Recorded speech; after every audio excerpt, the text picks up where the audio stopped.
It was a very disappointing result because they found no benefit at all.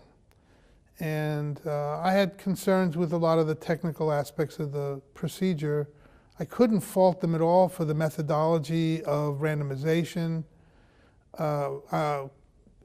anything about the methodology of the design, of the blinding of the procedure. It was all done first class.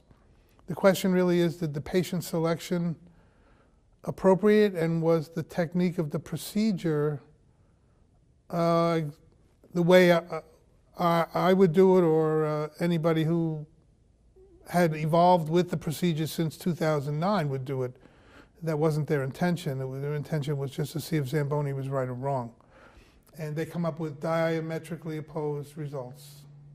And I would say, first of all, there are other trials that are nearing completion now that are also double-blinded trials of larger volumes of patients.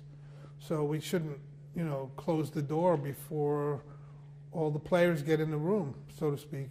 I think that we have to really study the actual paper. We don't have a paper yet. We had a group of slides that showed stenoses or normal veins, and to my eye, they looked almost identical.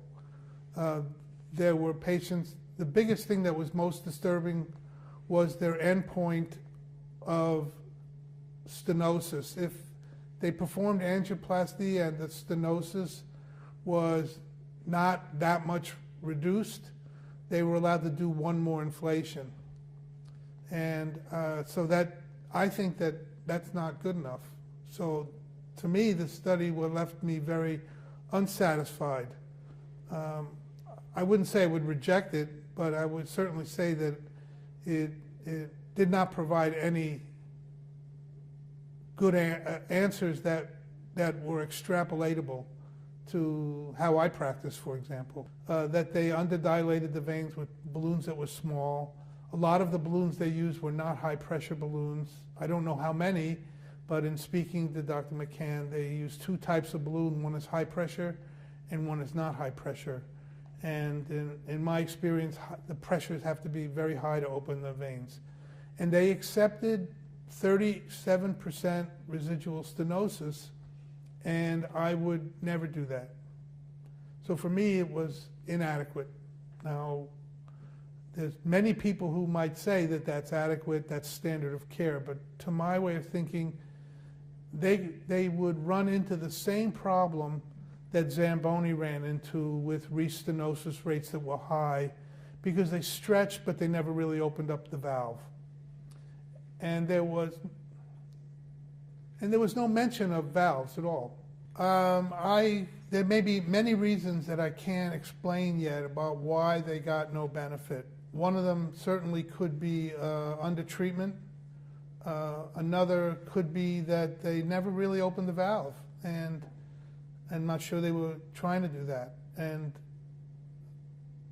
there are some other reasons why they could have gotten the results they got, and I don't know what they are yet, and I really have to see a manuscript to make a real judgment. But the methodology of the design was pretty good in terms of blinding. They did a really well-blinded study. They basically put people almost under anesthesia. They were listening to music. It was really well done. The staff that was doing the interventions had no idea what the outcomes were, including Dr. McCann until a few days ago. So they had, it was an unbiased proceduralist. But one thing I noticed, there was no proceduralist on their advisory board. They had a lot of people measuring MRIs and reference labs, but there was no reference on the stenoses in my view. So I think that it was a good start, a legitimate start. And so I don't think it didn't answer the questions for me. I wouldn't stop treating based on this report, no.